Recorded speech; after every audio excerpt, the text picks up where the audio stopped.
Samantala, plano ng gobyerno na ipatupad ang odd-even number coding scheme upang makatulong na mabawasan ang bilang ng mga sasakyan na bumabiyahe sa mga pangunahing lansangan sa Metro Manila. Ito ang anunsyo mismo ni Pangulong Aquino kahapon. Ayon pa sa Pangulo, ang naturang scheme ang nakikita niyang solusyon upang maibsan ang traffic congestion na matagal nang iniinda ng mga motorista. Samantala, hindi naman sang-ayon dito ang ilang eksperto.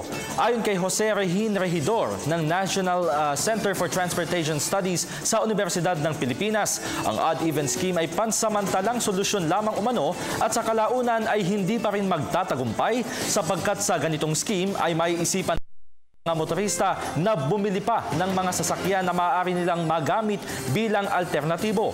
Sa kasalukuyan, ipinapatupad ng MMDA ang number coding scheme o Unified Vehicular Volume Reduction Program kung saan hindi maaaring bumiyahe sa mga pangunahing kalsada ang mga sasakyan base sa huling numero ng kanilang plaka mula alas 7 ng umaga hanggang alas 7 ng gabi at may window hours na mula alas 10 ng umaga hanggang alas 3 ng hapon.